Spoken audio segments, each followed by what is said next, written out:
Commence ignition. Hello, everyone. Welcome to another episode of the Cosmic Sandbox podcast. Yes. Today we're here Welcome. with Jason, Geoff, and another Jason, aka Crazy Kasper, and we're going to talk about some paranormal stuff. Crazy Kasper, as we call him, has some experience in ghost hunting and just visiting places with paranormal activity, and he's also very well researched into a lot of this stuff, so we thought we would have him on the show. Awesome. Jason, are you there? Casper? Sam, what's going on, guys? What's going on? What's up? Thank you for having me on. Thanks for being on. This is pretty cool. Hell yeah. This is our first official guest. I thought you had one other guy on before. I saw featuring.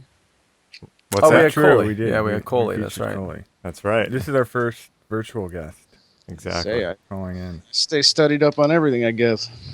That's right. Cover all across the board. So, would you rather be called Crazy Casper or Jason? Which one do you prefer, dude? Just Kasper, I guess. It works Okay. easy. Okay.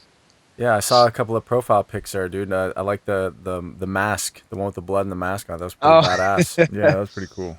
Yeah, I've been working for a professional haunt for about 12 years now, so it's a fun little haunted house character that I get to do on the side. So Nice. That's cool. I like how it's like just from talking to Matt about this, like it seems like a lot of you have like your personal project ambitions that kind of center around the stuff, but it's cool to see that it's kind of reflected in like your art and your work and everything else. Like you're into the paranormal stuff the same way we are, and it's across the board. It shows up in like different aspects of your personality. I think that's really cool. it's all over the place. I mean, the Kasper thing was not related to the ghost stuff at all. It was just because I'm extremely pale, but it tended to relate. Obviously, it just worked out that way. And then it pretty much interpreted into everything else as far as the haunted house character just became Kasper the unfriendly ghost, and then Yeah, very unfriendly. and then the music name and everything, and it just managed to stick with me no matter what I did. So Nice. Very cool, man. Can you tell us a little bit like what got you into the paranormal aspect of things, like just like the ghost hunting, and what started that? Like where'd that start at? I always had like an interest. I mean, when I was a kid, I loved like Ghostbusters. The one and only just show that that and the cartoons and everything. I was watching all that all the time. Mm-hmm. Yeah, that was big. But when I was younger, I used to have even some experiences that I never understood. From visiting my grandparents' place. They used to live in a mobile home. And more or less was always creeped out about going down the hallway to the bathroom, just because of the fact that there was just an odd feeling in the back. And I found out later from, stories from my dad and verified by my uncles and stuff like that, that there was a lot of, there was some stuff going on there that I was never aware of until obviously I got a little bit older because I didn't want to, freak me out. Besides that, I mean, where the house that we lived in for a long time, used to have some issues, and or at least I felt like it. And the other one that kind of brought me into just the mentality of this kind of having an interest in wanting to learn more was more or less I used to have night terrors for when I was a kid. That was actually, it was prolonged farther than what clinically what a kid should be having how long they should be having night terrors for. So Yeah. What is that supposed to be? I don't even know. More or less, it's kind of like a nightmare, but it's I don't know the true definition. What's the normal? Like, is it supposed to be between ages of this age and that age only, or what? Yeah, it's normally within a certain age range, and it usually lasts maybe a kid maybe like a year or two. I was having it for I think 5 or 6 years. Wow. I would wake up or actually I wouldn't even wake up. I would jump out of bed in the middle of the night, screaming and just rambling and not making any sense, putting myself in danger as far as, I had a bunk bed when I was a child, and, almost a couple times just literally jumped off of the bunk bed, or, could have broken my neck, and run around the house screaming, not making any sense of anything. And eventually my parents would get me back to sleep, and I would never remember it. Yeah. It was only once or twice that I actually was woken up in the process of having a night terror that I recall, having just instances of, actually having it. But besides that, I never recalled having it. The next day, my parents would tell me you had another night terror, and I had, never was clueless, had no idea. Jesus, man. Damn. I just remember, very odd visions and very odd, just, things that I saw, or at least kind of recalled in the dream portion of it, which was, very creepy to say the least. I mean, maybe that's kind of led to what I am now, but So that kind of sparked some kind of interest in wanting to know what the hell that was, basically, right? Yeah. It was a lot of just curiosities as to what was I seeing, and just it really opened my mind to just other things. I mean, I don't know how to really break it down in a sense that the stuff that I saw made me just question what was I really seeing? Was it just a dream or was it something else? Yeah. And it actually kind of was. I guess it did kind of relate. I think in some way to a little more for the perception aspect of it. So.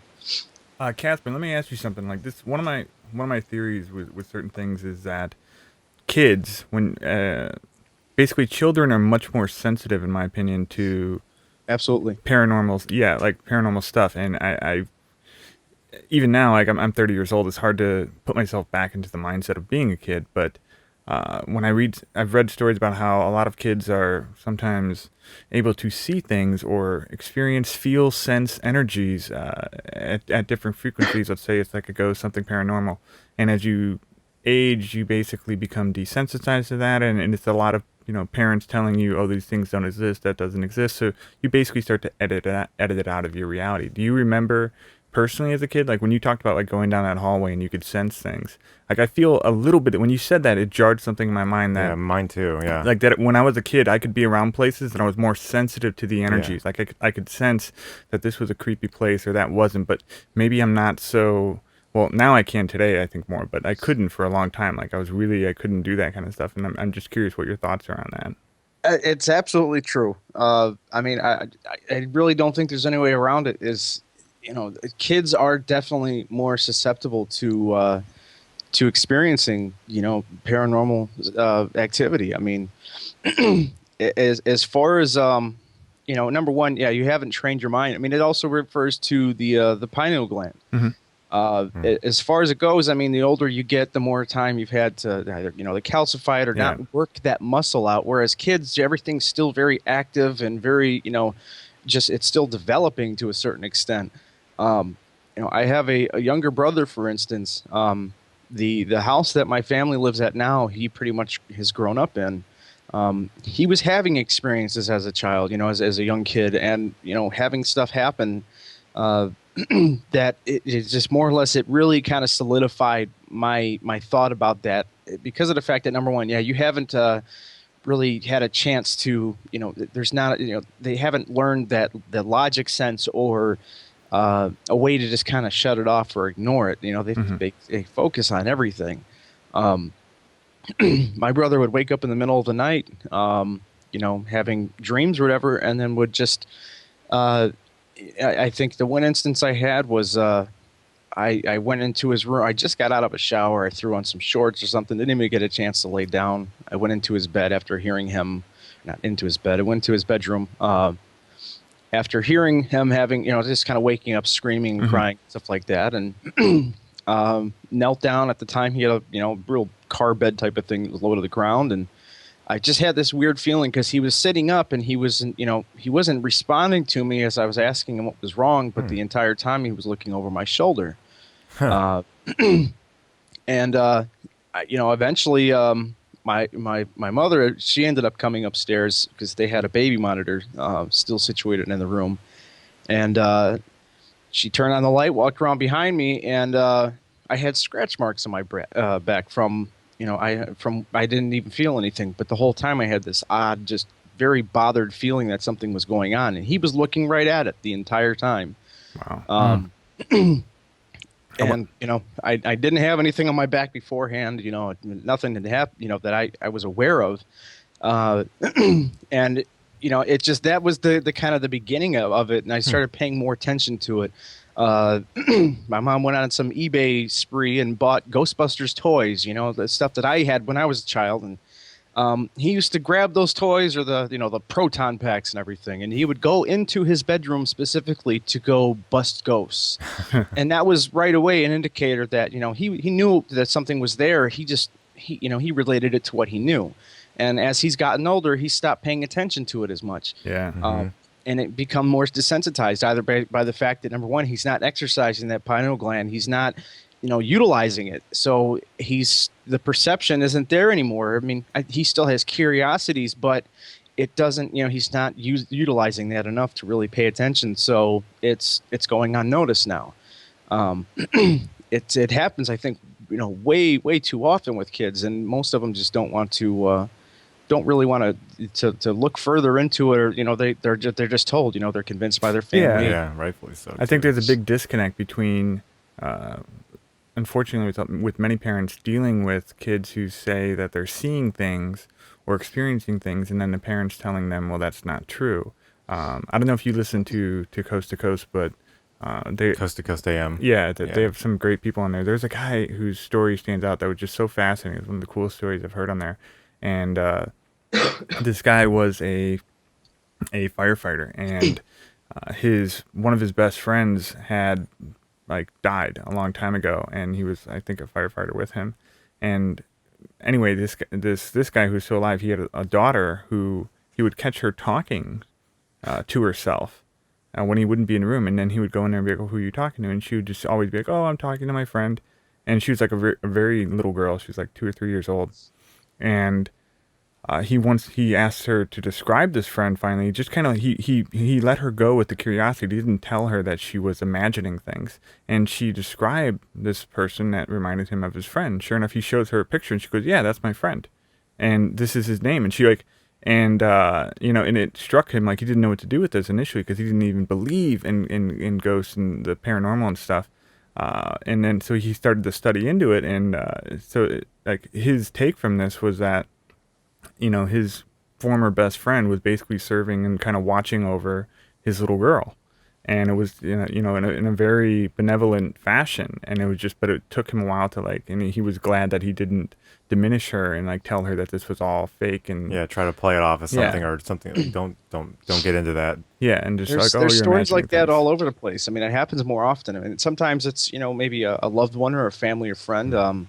Sometimes my wife's family's home. She has 2 younger sisters, and there's a male spirit there named Frank that they were actually able to find due to just refurbishing the house and pulling stuff out, and they found old newspaper clippings and documents and stuff like that. And this guy pretty much wore like a black or like a fedora of some sort, and her sisters would see him all the time. And he looks over the family. He's not a bad guy. He does, he tended to, I think, kind of be a little, too overbearing at times with my wife when she was still living there, and she would be, she would come over to my place and eventually go home. She would come home later than she was expected, and Frank would wake up her mother in the process of her coming home and get her in trouble. But her sisters would actually, were the first ones to really, besides, my wife or her mom kind of noticing anything, her sisters were bringing up that they kept seeing a guy, and they were talking, they mentioned it every now and then. And before, for a little while it was just disregarded, but her mom and, obviously my wife, they're both very, very sensitive to, the paranormal type of situation. So they automatically, kind of started to dig a little bit more and found out, that's what they were, that's what her sister was referring to, and it was really interesting. I mean, again, it was just another case where it just solidified the fact that children, to a certain age, and especially because of the fact that she was actually, never discouraged from having that sort of knowledge. I think was still very susceptible to it, and obviously, she was sitting there seeing this guy, and at first she was a little creeped out until she realized that he wasn't bad, and then she would just say, "Yeah, Frank visited me last night." It's, Yeah. it's really cool, you know. And Do you have any there could do be, you have any pets? Like do you, yeah, like do you it's notice anything with like I notice with my dog, like sometimes like and I've gotten more sensitive over the last few years so I can detect things, but I'll notice that he picks up on things either simultaneously or he'll sometimes watch things, and he's very and my fiance is also, she's pretty in tune with a lot of this stuff, and she can pick up on it as well, and like I think it's just so funny how I don't know what he's seeing, but he'll sometimes just be reacting like very directly to things that are happening like way like just outside of my observable perceptions, let's just say. yeah. The dogs that we've had, you know, at my parents' house. You know, for instance, the spirit that's over there is a mischievous little girl. She tends to she used to mess with me for the longest time. You know, I think the scratch marks on my back are the only thing that made me question for you know the at least the decency of that spirit. But you know, they live in a loft style house, so we used to see things out of the corner of our eyes, and the dogs would randomly just perk up and pay attention to something without you know, nobody knocking on the door or walking down the stairs or something like that. But you know, you'd see things out of the corner of your eyes and so forth, and every now and then the dogs would react. It was never, you know, kind of a hyper running around chasing something, but Yeah. you know, it depends on the animal though too. I mean, whether or not you know they react a certain way. Uh, but yeah, I mean, animals are definitely very susceptible to it. You know, negative energy. Sometimes you'll see it. If I've seen, you know, animals that have, they look really scared and they back away from things. And you know, I've seen cases where, you know, a darker energy, possibly demonic, Hmm. and then you see the dog. There's plenty of videos on it of this dog's backing away, tail between their legs, Hmm. and definitely don't want anything to do with it. Um, it's really you know it's amazing to watch and almost creepy at the same time, especially depending on how the dog reacts. So That's Yeah. that's what initially got me into a few years ago. Just like reading about ghosts was actually beyond like just like not even in a positive fashion. I was so into when people would tell these stories, or I'd like read and hear some of these stories, and they were so frightening that Yeah. they were massively like I just was like attracted to them. Like it was just like I remember this one with this when you bring up like the dog, like this guy who he was like near a park somewhere, and this was in the middle of the day. He said, and he was. You know, I'm summing up this story this guy wrote about, but he saw something out of the corner of his eye, and then he turned, and it didn't like he saw the full thing, and he said it was some kind of creature, like some kind of like gnome-looking thing. He said it was very dark. It was so dark that you could barely see any like detail or features,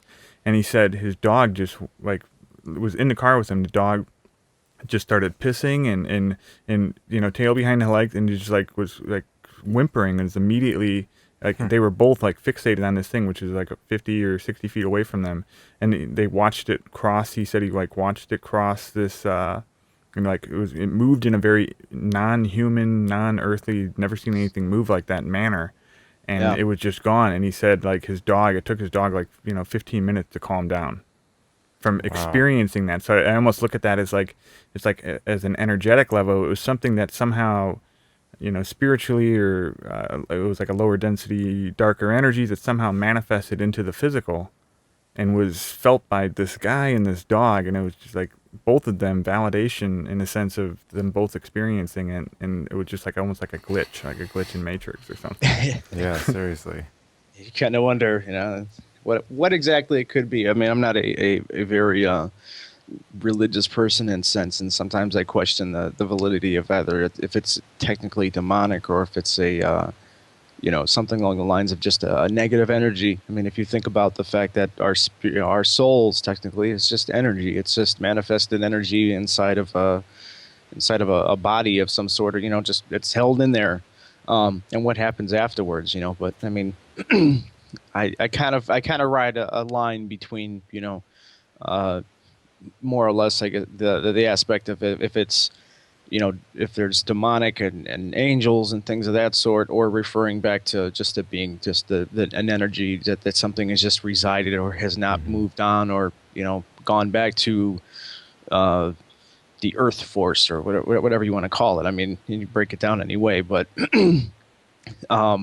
Yeah. it's really amazing as far as just the type of, just that dark energy and what reactions can happen, especially with animals. I mean, just hearing that one, dog pissing themselves in the process of, something being seen that's messed up.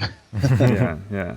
Some of the coast to coast stuff, man, it's like some of the stuff I just don't. I almost don't listen to it anymore because I don't want it to be in my consciousness. Yeah, I Jason. don't want to think about it. Casper, you're guilty of that, dude. Every time I come over there, we're out by a bonfire or something in the middle of nowhere, and you're telling me these stories of, of things you've experienced, and I'm getting freaked out, my mind's... I get that quite a bit, but people want to know. They ask the questions, Yeah. and then they're like, "Oh, I'm not going to be able to sleep tonight." Yeah, I said, yeah. "Well, you asked. I mean, Yeah, it's tough because it is. It's like really interesting to hear these stories. It's really it touches a nerve, I think, in everybody. But at the same time, I tend to leave with the willies all the time, driving home at night. I get that quite a bit. It's always it's as odd as it is to say it. It's much more intriguing to talk about that stuff in the nighttime, depending on where you're at too. Yeah. I mean, it's just it's not really a mood setting, but that's when everything feels more active too, and you almost kind of feed into that energy, and that's when usually the stories tend to spill out. I think it's part of human nature to also just appreciate and like we want. It's somewhat fun to be afraid, and it's being on that edge. So when it is the worst time to talk about it, which would be late at night or the middle of the night, and having those types of conversations, they're much more stimulating. You can get into it the same way. The reason me and Matt don't like watching Walking Dead unless it's dark out. Are you sure that's you too, or is that just me, Geoff? It is you, but I get Matt. it. That's just Matt. Matt needs like optimal conditions. Yeah, I can't stand watching a show like optimal conditions, like The Walking Dead during the day. It just doesn't feel right. Yeah, the conditions are not optimal. I just think it's a show. I'll watch it whenever I get a chance to watch it. Yeah. Well, personally, I feel like a lot of this stuff kind of going along with the UFO extraterrestrial phenomenon. It's one of those things you don't necessarily believe in, at least 100%, until you have an experience for yourself. I know I was that way with ghosts. I don't know if you guys have any actual I have a lot of them, but ghost do you have experiences. I do. I have one that's my only one. I still remember that one. You've heard, if you have one, Jason, but I mean, to say it works in the same vein with the extraterrestrial phenomenon or the mythos or the mythology or the belief system, it's just like whenever I talk to Geoff about his beliefs of what he believes. You have to believe in something to want to pursue the knowledge of it. You have to have some type of an experience to derive from. You have to have some kind of an itch you need to scratch. So therefore, like with Kasper, he's got experiences of throughout his childhood just feeling these entities, feeling these energies, feeling these places that he's gone to where he just doesn't understand exactly what's going on. And yeah, maybe corner store psychology of everybody going, "Oh, Kasper, it's okay. It's just in your head." Doesn't work for him. So he has pursued on his own truth, his own way of trying to understand all of this. Same thing with the UFO phenomenon. People will tell you, "Oh, it's just, swamp gas, it's Venus, it's this, it's higher dimensional beings." No, if you don't believe it, you'll pursue your own truth, and you'll essentially seek out what you believe to be true. And then you'll it's like finding pieces of a puzzle. Piece the puzzle. And then you'll put the puzzle together and say, this is what makes sense to me. This is what makes sense to me because I feel a certain way about this, and this makes sense to me. Now, trying to explain that to somebody else is difficult because not everybody has the same experience. 10 little kids could walk down the same hallway that Kasper did, and they might not feel it. Whereas 10 more after those 10 that just went through could feel the exact same thing. So it's very subjective, unfortunately, with certain instances. And that's what's so interesting about finding the commonality in any type of belief, whether it's in the paranormal, the occult, extraterrestrial, is finding some type of commonality that fuels your passion for, hey, I need to explore this more. I need to understand more about this, because just telling me that this isn't real or telling me that this isn't the way things should be, that's not fucking cutting it for me anymore. I need to know why this works the way this works, and that's whatever that might be. Hypnosis, regression, understanding, reading, researching, searching, whatever. You know, those are just And your personal ones too. Those are part of it. Like the It also, yeah. I'm sorry. Go It ahead. also feeds. It's fear of the unknown. A lot of people, it's that comfort factor. They don't want to break that line sometimes where they would rather just not know instead of know anything about something like that, because of the fact that, number one, if you get into that conversation, people are like, "Oh, this is creepy," or they kind of relate back to that mentality. Not everybody. There's some that are curious, and some that just, or they know about it, but that's as far as they want to. That's it. They don't want to pursue it. They don't want to know any more. The other, just I think there might be something, but I think what really kind of draws that line is really a matter of some people don't want to break that comfort factor, and they want to stay where they're at, and there's others that are intrigued, but fear is really the biggest. I think one of the biggest aspects of it is some people just don't want to get anywhere near it, and I think they tend to kind of draw that line and just stay where they're at as far as that thought process. Casper, let me ask you a question, because when you were talking earlier about these spirits, I get the impression, and correct me if I'm wrong here, but I get the impression that you are somebody who is attuned, you've accepted these experiences, you've accepted that these things are happening around you, and you're basically, do you feel that there are good and bad spirits? Because I heard you use the term demonic. Like, Yes. do you feel that there are good and bad spirits? And if so, what is your interpretation of why do you think that they are? Like, why are there, like you said, there was the one guy who had the fedora who was kind of like the overseer at your wife's place, who was a little bit more of like, not the mother hen, but, he's just kind of watching over the place. And, so go ahead on that. The kind of breakdown, number one, as far as, having these experiences, to really kind of just give a general idea, or at least just kind of explain, years ago, I think it was about 6 or 7 years ago, or I think actually later than that, when the actual incident happened, in a town near where I live, pretty much, there was a bus that was hit by a train. I was hoping you'd bring this up. Yes, it really, it kind of really helps, I guess, explain the perception aspect of it for me. But this train, or the bus, pretty much was more or less, this whole accident actually is the reason why every school bus in America now has to stop before the tracks open the door and do a safety check. Pretty much, this bus was stuck on the tracks, not stalled or anything like that, but there was vehicles in front and in back, and a train came, hit the bus, and killed multiple students. These are little kids too, like elementary Terrible. school kids, an entire bus full of kids. Yeah, Terrible. some survived, some didn't. Yeah. I knew the lady. My mother was a bus driver for the longest time, and I actually knew the lady who was driving that bus. Wasn't even technically her route. She was normally a dispatch person, but so I always had some sort of kind of a connection to see what happened. And pretty much, a friend of mine at the time worked for a towing company that had the bus in their rec lot, the fenced off area. And he had talked about, we got it there, and I always had an interest. I wanted to check it out. So eventually, we were hanging out over by this towing company, and he finally opened up the gate and let us walk around. And I had a chance to go over to the bus, and he goes, you can't go inside of it because of contamination or possibly just different stuff that could be bad for you. So I walked around and pretty much kind of in between the fence and where the bus was, and stuck my head in the window a little bit and just sat there, and I blanked out. And as weird as it sounds, it almost sounds theatrical in a sense, but I don't know how to really explain it other than I zoned out and literally woke up and saw myself sitting inside of the bus with kids sitting around me and the train coming at the bus, and seeing the people scattering and just the panic and terror and fear of, seeing this train coming at the bus. I remember one kid in particular just sitting there with his backpack in his lap and was in utter shock as he just stared out the window and looked at this train coming at them. And right before the train hit, I woke up. finally, my friends, I guess, were yelling at me to, they had to close the gate up and everything. And I didn't hear them for a good, for a minute or two until I finally snapped out of it. Yeah, you were kind of spaced out, dude. I remember that.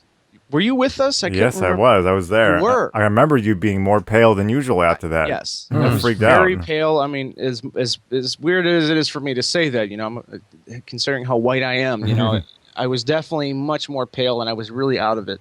And I couldn't really fathom what I had experienced. And I broke it down to actually another friend of ours that knew somebody that was on the bus that actually died on that accident. And I started explaining what had happened to him, and he broke down crying almost. As far as it really hit home, as far as when I started explaining what I saw.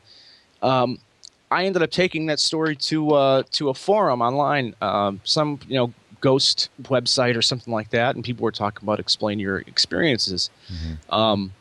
So I wrote the whole story out as far as what I experienced, and people started responding with me, saying that maybe you're an empath. And at no point in time did I ever really grasp the concept of that until I researched what that meant.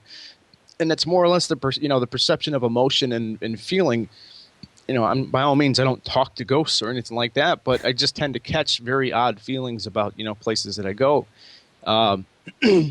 So that was like the start of it. I finally went on a vacation a year or so after that. My family and I went on a vacation to we took a cruise, and on our way back we stopped we got to stay in New Orleans for a few days. I had this intrigued. I wanted to they have these, the ghost tours where they walk you around. Kind of pointless to some extent, because they don't walk you inside a lot of these places. It's just they walk you outside, they walk you around the town, and they point at a place, and this had this happen, and to tell you a couple stories. But one of the stops that we made was at a voodoo priestess's place, and she more or less took us out to the courtyard behind her shop. And just started talking about some of the past and history. And when she was done, I had this really just this need to go and speak to her. And I approached her and just said, I said, I don't know why I need to talk to you, but I just wanted to let you know. I said it's absolutely wonderful to meet you. And I just, I'm not sure why I felt the need to talk to you and everything, but I just said I really feel like I'm happy to know that I had a chance to meet you. And she more or less just kind of stopped for a minute, and she goes, it's not a bad thing. She goes, she's like, I know you needed to come up to me. And she goes, it's actually really very, very nice to meet you too. She goes, you have a very, very strong aura about you. And she goes, you need to utilize that. So, after I gave her a hug and everything, and we parted ways and so forth, and that really just kind of opened my mind up more to the perception aspect of it, and I started dwelling on that tremendously. And since then, I've had a lot of just interesting experiences, from being on a phone call to somebody for well over a few hours, and them breaking down a recurring dream that they had, and actually explaining every detail of that dream, and it broke down into me more or less explaining her life and what she's going through without even realizing it. And I've had just many occasions of things of that sort, having feelings of walking into work, not even walking in the doors yet, and knowing that it was going to be a bad day. Having experiences of going to locations and feeling something negative out there, that just really, I just caught it beforehand. And there's so many things that really kind of brought me into that perception, and then just constantly having the need to learn more and look at more of it about it is what really drew me into that. Kasper, can I run something by you? Absolutely. The thing where you brought up with the woman, and then about the empath thing, I just, maybe you've already thought about this, but if not, I just feel compelled to say this. Like the way we were talking about how we're nothing but energy. Like, if you really break it down, we're energy, and energy is also information. Like, they're one and the same thing. And I just feel like the sense that, like, what you're just saying right now, I get this impression of just like a lot of like things hitting me. This notion that if you think of energy as information, and also that energy is existing outside of the bounds of space and time, the fact that like you went to that bus could be that you are like an empath, or in some manner you are processing information. You are processing energy and very purposefully as you're moving, and just like in a sense of what I'm trying to convey here is like if you're not already, like be more like to be conscious of that. You might be functioning multidimensionally on other levels, so that even right now, as me and you are having this conversation, we're having third dimensional language being expressed across a microphone and converted into information, and we're hearing each other. But fourth, like at higher frequencies of energy and information, there's an exchange going on that we're not consciously maybe aware of or able to understand. And I think it's the same way with you going up to that woman and just saying, I feel compelled to talk to you. And it might be just because you need to exchange information outside of the bounds of space and time, in a sense of even just a simple hug or a touch, and that changes something in your aura, and that changes something in her aura, and that's why she's what she's seeing, and her saying, I'm glad to have met you, is like there's some kind of higher functioning energy information exchange going on there, and these things are occurring outside of our perceptions of time, and that takes me back to that whole bus thing with, like, for all you know, like in a sense, like you might have been helping like some energy move that might have been stuck there, and you're allowing it to move in the same way when you're being compelled to go to these certain places or have some of the experiences you might be having might be no different from like the equivalent of metaphorically that you are just helping push energy and get it moving again. Like that might be stuck, so that you might be having some of these experiences where you're feeling these negative or darker energies, but you're really serving as this conduit, as an empath, as somebody who can recognize it, and you can like basically repurpose it into something useful that the universe can now use again. It was just like this thought I had to get out. Yeah, no, absolutely. I mean, honestly, that does kind of, bring up a really good, mentality or just idea about something like that. As far as, I don't know if I helped anything move along with the bus, but I think there was definitely some sort of like an imprint, some sort of energy that was just left behind as, I was able to, I guess, maybe tap into that of some sort. But I mean, I think, yeah, absolutely. The energy is absolutely a part of us. I remember when, Matt knows this very well. I've had this conversation with tons of people, and I always use the concept of, for a while I was always referring to, we only use about, I think, what is it, legitimately about 10% of our brains. What have we not been able to utilize for that other 90%? And I think that's where the perception comes into play, and it's that utilization. And I feel ignorant, but not even too long ago, I learned about the pineal gland, which I think really put a lot into perspective about me. And that one little piece of your brain is, more or less the antenna, that spiritual antenna that helps, I think, kind of open us up for so many other, perceptions and things that we've never been able to utilize. But again, it's exercising that part of your brain. And I think that's what intunes us with a lot of that energy, whether it's, emotional or whether it's, it's just the spirit world or whatever it may be.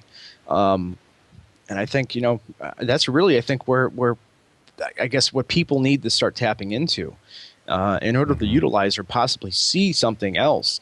But a lot of people just tend to either not use it at all. I've seen videos where they talk about, calcifying that thing by bad foods and different things of that sort. I really don't think that's completely the case. I mean, if you leave your arm in a cast for months on end, eventually your arm's going to get weaker. So you have to exercise that, and you have to keep, moving your arm around in order for it to be, utilized.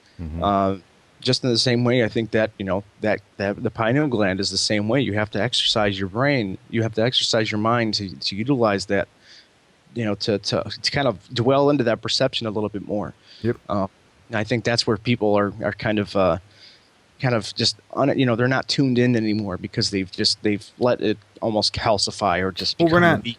We're not taught about. Me and Matt were talking about this like the other day. Is like there's so many things, and this I'm trying to avoid going into a tangent about too many things, but it is that sense that the public education system is is terrible, and it was even worse when we were going through it, and it was much more just this textbook, teach this, teach that, and so it's like you don't get taught. We weren't taught about healthy eating, and because they didn't know either at the time what they were doing, and you're not taught about mental health or how to in school. You're not taught how to have a fight and how to resolve your conflict without hitting each other and resorting to name calling. And it's like there's so much effort put into the system that is just to be administrative, like learn math so that you can be basically a human calculator for a corporation. But there's not a lot of focus on being a human and Seriously. being a human being.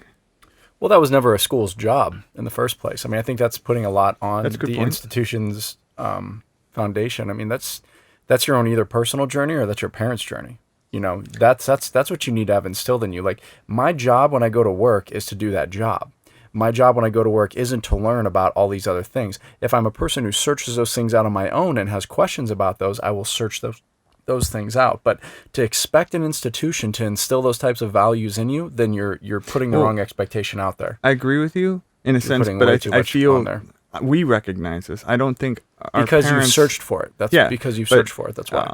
In a sense of people back then, I think would argue with you and say, well, no, that's what this is teaching me how to be. The misconception is that people back then, even like 20 years ago, were thinking that the that school was teaching your child how to be an adult. Well, no, it's teaching your child how to be a valuable asset to a company. And there's a big difference there, and I don't think many parents understood that difference. So Yeah, they would did. They had money. The people who had money True. sent their kids to privatized educational schools that had art programs that were exceptional. They would go to Juilliard, dramatic schools where you would really express a lot of these feelings. So if you had the money, you could send your child to an experience that would be a lot more.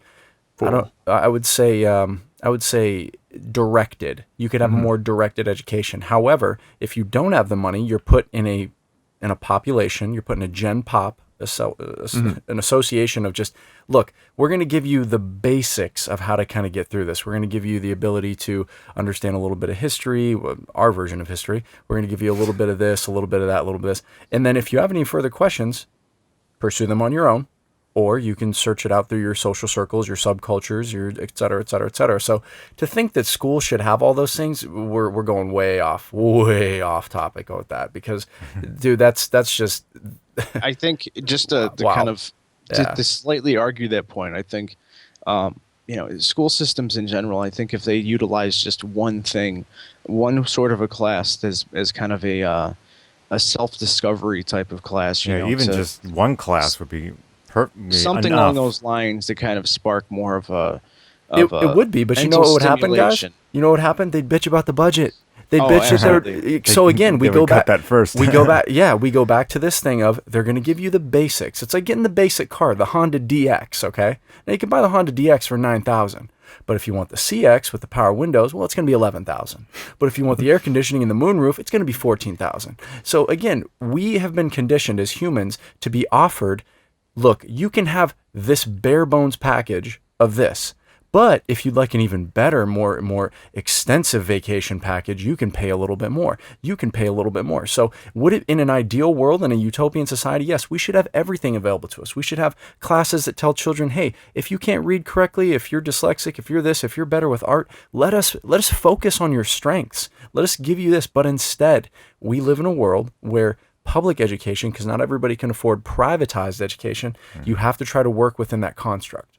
And that's the unfortunate side of it. But like I say, it goes back to, what are you going to search out on your own? What are your parents going to help you with? What are your friends going to help you with? And sometimes those influences cannot not always be positive. Sometimes they can be negative.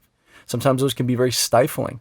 A parent sees that you're not doing well in school, but maybe it's because of a learning disability that they haven't been able to diagnose yet. Well, you have a parent that's not that, not behind you 100%. Well, now you're an idiot. Now you're dumb. How come I could do it and you can't? Now you got friends that are ostracizing you. So it's very difficult. Well, the point I was trying to make earlier is to blame the education system on the fact that there isn't these programs offered. I think is just, that's like saying, man, I'm pissed I'm not 14 foot tall and I don't play in the NBA. Well, No, you're absolutely right. In a sense of personal responsibility. I'm just not there. It boils down to, and I think this is still, for me, this is the most like wanted end game for me is self-responsibility. It's people being responsible and taking action to educate themselves and teach themselves and spread awareness and spread knowledge and not rely and be dependent upon a system. So in that respect, I totally agree with you that it would be nice to have these things, but it's also more important to have your own like ability to do these things, like that independence and that your own driving factors, or to at least kind of push you to do it. At least a good support system too. I mean, how fantastic would it be for kids that are going through rough times in their lives to actually understand that there are other people out there that have been there too, that have said, you know what, hey, I dealt with a similar situation. Here's what I did that kind of helped me. Maybe it can help you. You know, it'd be fantastic. And of course, you have these nonprofit, these philanthropic organizations that call in lines, support groups, etc. But yeah, it would be fantastic if public education had a lot of these things that were available. It's just a shame that it boils down to money. It boils down to just not having the budget, not having the ability to balance it. How are we going to hire another counselor to do this and do that when you know, blah, blah, blah, blah, blah. But to get back on topic real quick, Kasper, I wanted to ask you a question. I don't know if you answered it earlier. Why do you feel that there are good and bad spirits? What, as far as it goes, I mean, just like, like people living, as far as it goes, I mean, you have just your normal everyday people that are just, doing what they have to do. And then you have the bad ones. I think, in a sense that some people have passed away, but it's the aspect of, unfinished business, or they just did not want to move on to wherever that may be. So I think they stick around, and sometimes it's just, kind of a curiosity to watch as things progress or see what happens, as the years continue. I think there are some negative spirits that are just, bad people that just more or less stuck around because they want to cause problems. They want to, they want to hurt somebody, or they want to just screw with people as much as they possibly can in the, in the afterlife. And then, I think there's, demonic, I think, as far as, again, I kind of teeter on that line, but, a negative energy of some sort that more or less influences possibly, the positive ones to, and corrupts them in a sense to do bad things. The best example I can give, a friend of mine, we went to a cemetery that was, we decided to go check it out. It was actually where his grandfather was buried. And he wanted to go there, and at the same time curious to see if we could find anything. At that point, ghost hunting was just simply going somewhere and just walking around, not having any equipment to document. So we were all basing it off of personal experiences. And the cemetery we went into was very pure, very clean. It was very odd because most of the time you go to a cemetery, at least for me, when I perceive it, you get kind of a mixed arrangement. You can have some uneasy feelings. You can have some just, either nothing or just peaceful feelings. This cemetery was very unique in a sense where it seemed like it was untainted. There was no negative energy anywhere near this place, so that it was pretty much, the air smelled clean. It was just such such really vibrant energy that, I think even the air was pure, to some extent. And it just, nothing felt like a threat. It was almost relaxing to just sit there and inside of this place. Oddly enough, I was actually going through a state of demonic oppression at that point. I had this very dark energy following me around. And the entire time we sat inside of this cemetery, it felt like right on the outside of this place, that there was something negative that could not get in, and was pissed that the fact that it could not get to me from being inside of this cemetery. So, I've definitely seen both sides of it. I've had the positive. Oh. Can you talk about, would you be willing to talk about that negative experience with the one where you went to that other cemetery? Okay. I'm not gonna break down the name. Depending. Yeah, on don't do that. Yeah. There was this ominous cemetery that Friends, haunted house friends were talking about for the longest time. And they said there was so much stuff going on there. And it was one place they said, you don't ever drop anything, no personal items. If you smoke a cigarette, don't leave your cigarette butts there. You take them with you. It's enough for it's something dark to latch on, and people have had experiences of stuff following them home. I have never legitimately walked into that cemetery. Number one, it's off of a little country road to some extent, and there's houses around, and I don't feel like getting some sort of trespassing tickets or anything like that. Mm-hmm. But I've only driven by it a handful of times, and pretty much I had a friend who wasn't really a medium, but more or less kind of he could hear, he's heard voices and stuff like that. More or less, this guy it came up to me after we had these major discussions about this location and said he heard my name, and at that point, again, everybody only referred to me as Kasper. Nobody talked to me as Jason or so forth. So he heard my name called as Kasper, and he heard his name called. After he had told me that, I started having these bad experiences. To further get into detail, this location is notorious for cult activity. More or less, people performing rituals and opening doorways to, very, very, to possibly demonic doorways that are letting forth things that, you should not be let out. And they dwell within this area. I've heard of occasions where people were followed home and they're, sitting at home in their bedrooms and seeing eyes staring out at them from their closets. Not something out of in the norm, but very dark. Yeah, you're dark shaking your head, Jason. Exactly. Ugh. No, I'm shaking my head because that'd be some scary shit. Exactly. it I'm shaking definitely my gets head. very creepy. So after he told me this, I started having experiences with more or less. I was, if there's 3 stages of demonic activity. You've got your normal, just a haunting of sorts, where it's things are moving around, or you're getting shadows or orbs or whatever you might be experiencing. It's kind of a norm. It looks just like a standard haunting. But more or less, everything is to break you down to become more susceptible to it, to make you easier prey. The next step is oppression, where more or less it's trying to mess with you personally to get inside of your head to really just make you vulnerable, and that's everything from making you hallucinate. Prime example, if you've ever seen the movie, which was The Exorcism of Emily Rose, where she starts going insane. She starts being attacked when she's by herself, or she's looking around and seeing people's face contorting into very just like almost demonic or creepy faces and so forth, but she's the only one that's seeing it. Mm-hmm. So at first I was getting, I'd be sitting at I worked at this one place where I could see out of the corner of my eye if somebody walked down an aisle, and I knew if they were walking down the aisle, that means that I would have to probably, I was a parts driver, so that means that they were probably bringing me a part that I had to go deliver. And multiple times I would see somebody walk down this aisle and go into another little section, and nobody would ever walk back out. So whenever I saw somebody move, I would always have to stop and just wait and see if somebody was coming out to bring me something, but I would see it multiple times where people would walk in and never walk out. So eventually I would start walking down and looking through the other aisles and seeing if anybody was there, and there was nobody ever there.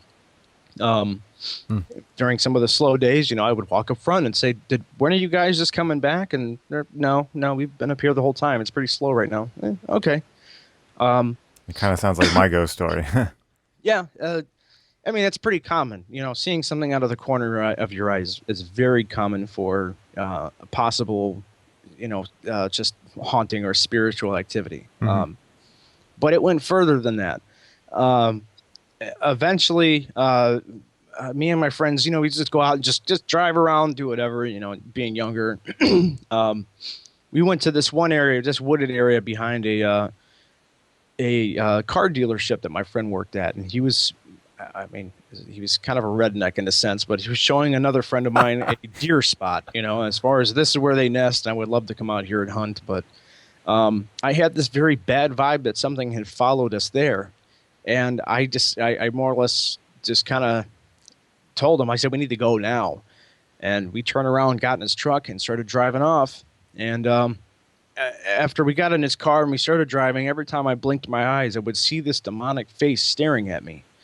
The cemetery experience, the pier one, is what we're kind of relating back to now. Is when we went there, this demon, I guess, had followed us there, but was so upset and so pissed off over the fact that it could not enter into the cemetery, and it was a nice break from the shit that I was dealing with.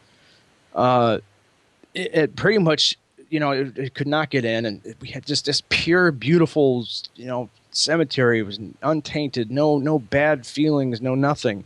And as soon as we got out of there and we jumped back to my buddy's ride and started heading out, I I could have killed us. In the middle of the night, I could have sworn I saw somebody walk across the street. And I reached over in a panic and almost grabbed the steering wheel to spin it out of the way so he wouldn't hit somebody. And as I was reaching, I looked over my shoulder and there was nobody there. And Wow. I remember him just staring at me, almost like, what the hell are you doing? And it was hard to explain at that time. I mean, it followed me, quite a few places. And I eventually, I ended up putting my foot down and more or less almost an internal dialogue of sorts, just saying, you're not going to control me. You won't break my will. And, just that's it. You're done. You're not going to bother me anymore. And I think when I finally put my foot down is when it all stopped. But I could tell it was a very looming feeling, and it was something that was definitely trying to break my will and trying to just break me down emotionally and however it could to make me susceptible, which would have led to possession. Yikes. So I'm thankful. That's kind of answering kind of Jason's question a little bit. That you just know that thing was not there to make you happy. It was a negative feeling you got. It's I've been to locations where there was one location that they've torn the whole place down now, but it's very notorious in this area for having bad stuff, and pretty much some friends of mine decided to go out there, and we got out of the car, and there was this big gate that they had right in front. I mean, it's very ominous looking, so it looks creepy to begin with, but I stepped foot, and pretty much as soon as I got close to this gate, I just had this overwhelmingly bad feeling that something was there, and I refused to go in at that point. Since I had that oppression state happen, I'm actually not I'm not timid about going to bad locations anymore, where I used to just go, no, I don't want to be anywhere near this place. Let's go. Now I'll say, you know what, I'm confident and I'm comfortable with myself, and I know that I can handle keeping something away from me. So I have no concerns about going into some of these places, that I used to more or less kind of just ease back from and not want to have anything to do with. Where a lot of people will get creeped out and say, I don't want to do it. I mean, I'm not saying I have bigger balls than anybody, but it's just the experiences that I've had that have more or less allowed me to feel confident and not feel that I'm, be threatened by going to these locations now. Excuse me. That's good. Another thing I was kind of interested in talking about, if you, Geoff, and you, Kasper, are willing to talk about it, is you've both, I think, had someone in your family who I don't want to say was into this stuff, but they had some experience with something. Geoff, I want to say it's your grandmother or something had Trying to think now. out of body experiences, astral projection. Yeah, Kasper, you had somebody. I think you told me recently had some experiences also. So the both of you had people in your family who, again, without you even saying anything, would bring something up or something, right? My grandmother. I mean, I do this now. I mean, I've had my own, but my grandmother got me a few years ago. I remember her just talking about it. I didn't think anything of it. I just wasn't into it at the time. It didn't mesh with me. It wasn't resonating with me to a point where I was like interested in it. But she used to do a lot of astral projection, and she was very good at it in a sense of being in a meditative state and relaxed. And she could fly around, and you can do a lot of cool stuff when you're out of body. But she had this one. She's always been very, very sensitive as well, and she had this one experience where she would also see things out of the corner of her eye. And this one time, she said she was sleeping, and she felt something happening, and out of the corner of her eye, she saw something, and then she felt it move. And I can understand. I don't know how you approach this, but Casper, but a lot of times you see things, but when you're feeling things, it's kind of like seeing things, but you can like feel where they're moving, and it's almost like seeing. Like you might say, "Oh, I saw something," but really you felt it, and like it's almost like feeling the awareness of something. But if we're talking about it very quickly, you might say like you saw something, or you just, "Oh, I saw something over there," but really you felt something, and it was just put in your mind in a different way, like the way you assembled it. But so my grandmother felt this entity. And this was in the middle of the night. She said it jumped up on the bed, and she felt it reach down and grab her heart, and squeeze and started squeezing her heart. And she said it was just very tight. There was all this pressure, and it was very terrifying for her.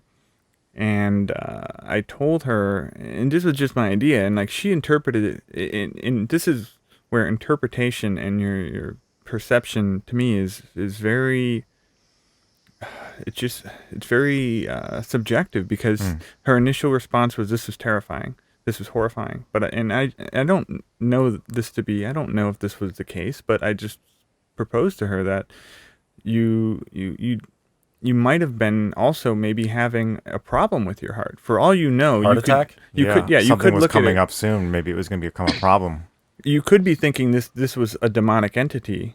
Almost, it's like a subconscious manifestation that she has some sort of a heart issue. But but it could be that. To me, I proposed to her. I said that might have been, a guide or somebody. Really, something was happening to you physically, that you were having a heart attack, and then a guide or some kind of like a benevolent spiritual being on your side dropped down, rushed into the room very quickly, and grabbed your heart and prevented something from happening. So Could be. you would approach it from still from a state of terror, and this is just an idea, but this also plays into, I don't know, are you familiar with Robert Bruce's work, or have you read? No. He's got a fascinating book. I think it's Robert Bruce, but there's a book called Astral Dynamics, and there's this guy who got really, really good at astral travel. And he did it for like 40 years, and he documented it very well, and he was just very comfortable. And because once you're more comfortable with it, you don't freak out so much. And he had lots of good experiences, bad experiences, all kinds of stuff that he wrote about. But one of the things that he realized, or like he kind of put together almost like a science behind how out-of-body experiences work, and it just factored into the pineal gland and what's happening when. He believes scientifically, or at least from a technical perspective, what is happening when people dream at night and all these kinds of things. But one of the things he said is, like when people have nightmares, a lot of times it ends with them feeling terrified, and they feel like they can't move, and they're super slow, and this thing is about to get me, and it's like you physically feel like something is right on you. And he said, and I can validate myself this in a sense of I've had these experiences because I've gotten more adept at traveling out of body and being conscious of it and remembering this, what he calls the integration period, which is, if you think of the pineal gland as like a wormhole, basically like a biological stargate. And when you're able to tap into that level of consciousness, you are, let's say you're in an astral energetic realm having a dream experience that's almost like now being played back like a movie projector in your pineal gland, but you're almost really out of your body. And he talked about this interesting dilemma where sometimes you become conscious of being out of your body, and there's this like reeling in feeling. And they talk about this relates to like the silver cord, but he said what happens is energetically you're starting to get, like, you're terrified in a dream, and you're starting to get pulled into your physical body. But there's a little overlap where you're conscious of two bodies. You're conscious of your physical body, and you're equally conscious of your dream body, which is now coming back into your physical body. So you have these physical sensations of something pulling on you, and it sucks all your energy out of you. So everything just slows down rapidly, and it becomes terrifying. And the more that you feel this thing is getting closer and closer and about to get you, which is your own body, the less and less energy you have, and the more terrified you are. And you wake up with your chest pounding and all this other kind of stuff. And when I finally I read about this, and I started to think about it and become conscious of it. So now, a couple times since then, when I've had these out of body experiences, and sometimes I become too aware and I become afraid of something, I've focused a lot of energy on not freaking out and trying to just let it play out. Like, if I'm like, hey, I have no control over this, let's let it play out. And I have consistent results now where I basically I feel myself, instead of being like yanked down, like I float down very comfortably through some clouds, I feel myself hovering, like floating over my physical body. And there's this slow kind of like sizzling effect as I like simmer back into my physical body, and I open my eyes, and there's no fear symptoms anymore, only because I'm aware of it now and I don't like freak out. And it was just, I don't know how I got off on that tangent. No, Well, yeah, you're talking cool. about astral travel, Yeah. but yeah. Casper, go. I've never technically been able. I mean, ever since I had the night terrors, pretty much was. I mean, number one, like dream state. I don't have dreams that I remember anymore. I think subconsciously my mind kind of shut off from remembering that type of stuff. But astral projection, I personally don't. I've never done it. I don't know anybody, personally. Well, my wife, has tried to mess around with it quite a bit. She does a lot of lucid dreaming.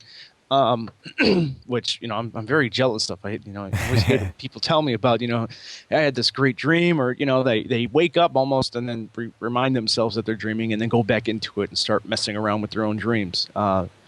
That's about as far as I've really been able to, as far as my connection with it.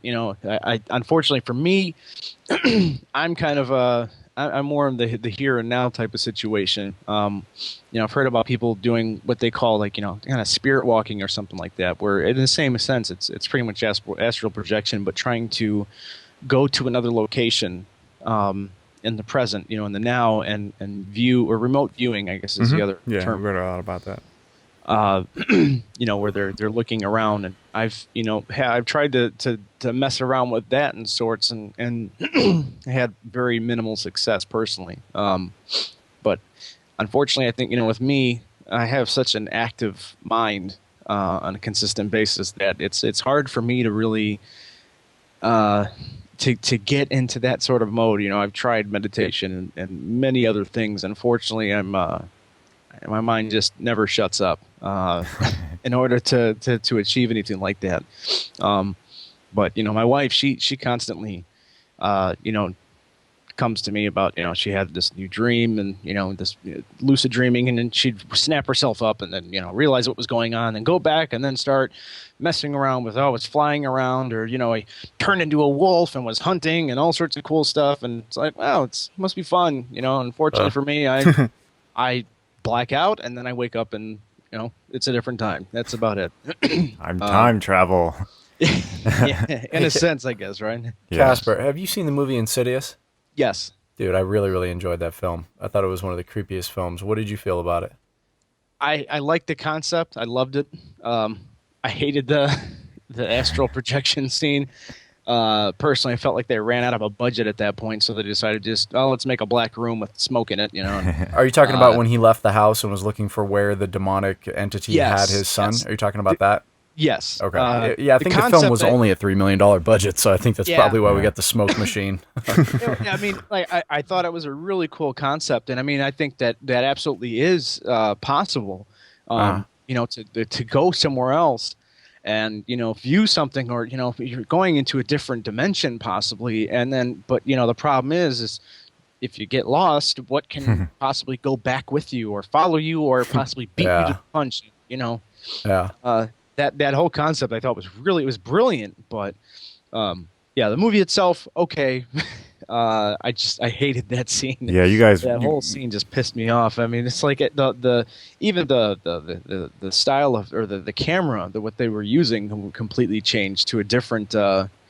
It's like they switched cameras or something, and it just, I don't know. That whole part irritated me. But I actually really liked that part. It reminded me a lot of Silent Hill. Oh, okay. It kind of got me excited to see visually what I experienced when playing the first game. When it was kind of sort of a similar thing. We would go to this alternate dimension, like an alternate version of a real place, and walk around with a light like that. I remember there's like a light, and you just walk around in the darkness, and there's sounds around, and there's things going on, but you can't see them off screen, and stuff was scary. Yeah, I just went to WonderCon, Casper, and got to see some extended footage of the new film coming out called The Conjuring. Have you seen the previews for this? yes, I have. Dude. That one actually. Dude, yeah. scary. What is this about? Scary. Another scary movie. You guys are the only two movie people I know that don't watch Here's the enough thing. movies. I don't watch scary movies. Don't watch enough movies. I actually don't watch So- enough movies. I watch way too many movies. No, but to everybody's listening, The Conjuring, it basically kind of has a very Amityville horror kind of vibe to it. It takes place in the 70s. I don't know if it has more to do with just the female and the two daughters that we see. Do you know, Casper? Do you know if there's a male involved in it, or no, if it's just the single mom with her two daughters? I mean, I think there obviously will be some male cast, but I don't know if they're really involved in the household. Yeah, so basically in the trailer, you've got the mom starting off playing hide and go seek with her daughters. As they play hide and go seek, the name of the game is they have to blindfold themselves, and the person who is seeking the hiders gets 3 times to yell out, "Give me a clap." So as the woman is walking around the house, she goes, "Give me a clap," and you hear the first set of hands, give you a clap. So obviously, we've got the homage to the 70s looking house. We don't have cell phones. We've still got rotary phones. Everything's got kind of, the lighting of the place. We didn't have Martha Stewart's interior design. It's not a contemporary, cool looking house. Looks like a cool old colonial 70s house. So she's running around looking for her daughter, says, "Give me a clap." She ends up going into this room. And as she goes into this room, we've got this one shot which shows this large kind of wardrobe in the background that's about 7 to 8 feet high. Well, after the second time she yells out, "Give me another clap," in the meantime, this wardrobe slowly starts to open up, and we see a pair of hands stick out in between some clothes and give us a quick clap. And as the audience, when we're watching this, we know that the actors are still in the mode of they're playing hide and seek, and this is creepy as hell because that's definitely not one of her daughters giving this clap out. Well, then she slowly starts to move her way over to this wardrobe. She's reaching her hands inside, and she's feeling in through the clothes, and then all of a sudden the little daughter pops in from off screen. She goes, "Oh, you took your blindfold off, you lose." And the mom kind of freaks out for a second, pulls her blindfold up, and she realizes whatever sound she heard that brought her in that direction, whatever she felt beyond these clothes inside of this wardrobe, was not one of her kids. So, dude, I mean, it was the guy who directed it did Saw, and he said when they sent it off to the ratings board, the MPAA, they gave it an R rating because it's so scary. Oh, They were aiming for a I've been hearing some PG-13. good things about this one. Yeah. I'm really intrigued about this one. Yeah, I'm looking forward to it. It looks like there is some male characters in the movie, but I think they're going to be some sort of like a paranormal crew or something like that come in to try to help out with some of the things that there's some investigators that they bring in to try to find out what's going on. But Gotcha. yeah, I really enjoyed Insidious, man. I liked Insidious for what it was. I really liked the way that the that demonic entity was kind of hidden from us throughout a majority of the film, and then we really do kind of get to see it towards the end in flashes. I liked it myself personally. Yeah, I mean, as far as the production value of it, yeah, I mean, I have my issues with it as well. But I just didn't know, as for a person who has as much invested in the occult as you do, or the paranormal, I should say, what your interpretation of it was. Like, if you liked it, if you thought it was hokey or cheesy, or I can't even get on board. I think it's absolutely a possibility. I mean, I haven't really again messed with that whole area, but yeah, I mean, I think the overall concept and what it kind of goes towards, and not to mention they do kind of like something followed the kid back while he's in the coma, and stuff happening around them. I think that's again, it's another way for something to follow you back, and open yourself up to something that you probably don't want to. Mm-hmm. It's it's really, yeah. I mean, I see that quite too often where people want to mess around with some of that stuff, and it's like, you're opening Pandora's box to some seriously. extent. Did you ever read? Have you read Michael Talbot's Holographic Universe? No, One I'm of not the, I hate to say Okay. it. I haven't really dwelled into a lot of books, unfortunately. Again, kind of an ADD type of guy. I'm kind of, active consistently with too many things that Look, I never look, really a give squirrel. myself a chance to read. what that what you squirrel. guys are just talking about, that what's cool though, and I think it's a commonly overlooked thing, but you already touched on it with the cemetery thing, where it's like, don't even leave your cigarette butts, is that physical objects, they're imprinted and they carry energy, and they can serve as like conduits or little like connectors to tie everything together. And I think it's just one of the things he mentions in his book, which is mostly about more of like quantum physics and trying to, but it goes into the paranormal, like spiritual stuff, trying to explain it all. But there are people who are able to, for instance, they can pick up artifacts from something like 2,000, 3,000 years ago, and they'll be able to talk about the culture. They'll basically be able to hold on to a stone tool, for instance, Wow. and then almost slip into like an altered state of consciousness, and like almost like remote viewing, and they could start talking about, these are what the people look like. This is the type of structures they live in, and they've documented all these things. Some of these people are very good at it, and they're very adept at being able to pick up an object and say, this is from this period in China, this is from this period in here, because they're actually able to almost jump. Same way when you got on that bus and it was like this sense of going somewhere. It's like they're able to go somewhere and experience through these objects. And I just think that it's interesting, like and you see it with all these, like, a lot of these horror films, is like the motif of there's some kind of object, or there's a chest, or there's this armoire, or there's an object in a house, or even, what was Something it? that's almost, it is like the literal sense of the Pandora's box, where once they open it, that's when everything starts to go to hell. It serves as this gateway. And even like in it, what did we just watch? Was it? I ended up watching. What was that movie we watched with Josh? Oh, Cabin in the Woods. Yeah, where it's like Yeah. each object they touch. It's like if you touch and you handle the energy of that object, then you get that. You've developed a connection. You've basically tied your line to that, choice. and that's what you're going to be picking up now, and it's just going to resonate right to you. But Okay, Aquaman. Yeah, the merman. Oh no, the merman. the merman. What I think is funny though, what is this movie called? The Conjuring.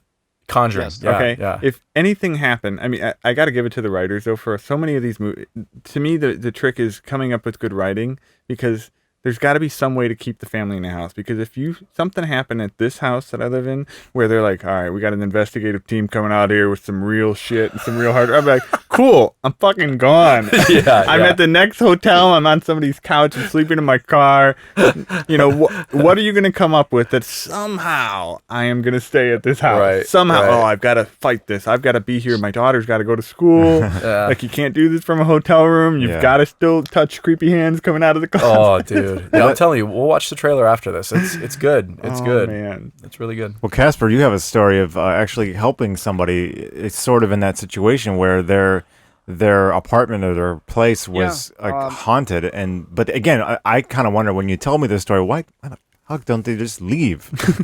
They actually were. They were. They were going to break the lease, I think you told me. Yeah, a coworker of mine, pretty much, had, I got into conversation about paranormal. Some girl that I was working with for a little bit, and she explained, after I broke down the whole thing and I showed her a couple of the videos that I threw together of the captures that we got. We got to check some of those out, by the way. She was really intrigued, and then she goes, by the way, she goes, I should send you over to my dad's place. I said, okay, well, what's going on? And she broke down a little bit to me, and eventually got in contact with him, and he was having situations where he was hearing stuff being thrown around his house. He was getting pictures of a crazy amount of orbs and stuff like that, which, it's a hit or miss with certain pictures, because obviously you've got dust particles and, things that can mislead you into thinking that it's an orb, but, you can really tell what's a standout and what's not. But The really the determining factor for him that was he was getting ready to break his lease from this place and leave. He was jolted awake in the middle of the night and felt like he was held down in his bed. Just that, absolutely just panic feeling, and I finally got in contact with him, and we set up a night, and we went over there with I think it was about 4 of us to investigate this place. Well, pretty much we went there and did the whole procedure where we started off just doing questions, doing EVP work. Unfortunately, I just got done reviewing actually all of that, all the recordings, which it's terrible because we did that, I think, that session back in September, and I'm just now finishing up and still reviewing the video for it. But unfortunately, no EVPs were caught, and it was such a small place that, the recordings were somewhat saturated by us conducting a spirit box session in the living room downstairs, and in the bedroom upstairs I had the EVP going, and unfortunately, you could hear everybody talking downstairs, so it was really hard to tell, like, oh, was that a voice? No, it was probably just somebody speaking downstairs. So but as we were there, we started off just doing the standard questions and just trying to get some sort of responses, and going around with the K2 meter, trying to see if we get any EMF spikes. Nothing really, but we did get a lot of interesting stuff with the spirit box. Eventually, after just trying to be civil and just asking standard questions, we started. I like to get very provocative. I like to really start provoking whatever's there and seeing. I want to get pissed off and try to really make something happen. I think sometimes when you get a spirit to be aggressive is when you can really get some interesting stuff to happen. Just eventually you push enough buttons and somebody's gonna try to hit you or whatever. And when we started getting when we started provoking and really started yelling, his wife who was there started getting extremely uncomfortable, and we had finished up in the bedroom. She went up into the bedroom and locked herself in the bedroom, and she was so scared of what was going to happen. She felt like once we were done, because of all the shit that we were saying, even her husband, who was getting pissed off, legitimately just emotional regarding the fact that he was fed up. He was so tired. He was at a breaking point by screaming at them and saying, "Who the fuck are you? And what are you doing in my place? And I don't want you here." And eventually, after we kind of put our foot down and more or less started calling out whatever it was and saying, "You're not welcome here," and we were getting spirit box responses saying stuff like "fuck you," like really, upset. After everything was said and done, we wrapped up. I called him about a week later to do a courtesy call just to make sure he was, everything was okay, and he hadn't had any experiences since then. Everything had stopped. Miraculously. I'm not a miracle worker, but it was definitely, it was really cool. But yeah, this guy was about ready to break his lease and leave because of the problems he was having, especially after being physically held down in his bed. That was pretty much, he was like, either if you guys can find something and give me some sort of answers, he's like, I'm about ready to leave. And I think we were able to work it out for him. With our investigations, obviously, if there's something going on, we can try to get rid of it by all means, but that's not a guarantee. It's not Paranormal State where every, if you've ever seen that show, it seems like every episode is a happy ending and they get rid of whatever's there and, this house is clear type of bullshit, Kasper, question for you, dude. When you're talking about getting these spirits upset and, getting a rise out of them and getting them pissed off, is there any danger in, I know you've talked about previous experiences of going to, like you said, the cemetery where, don't leave any physical artifacts behind because they could latch onto that, Yeah.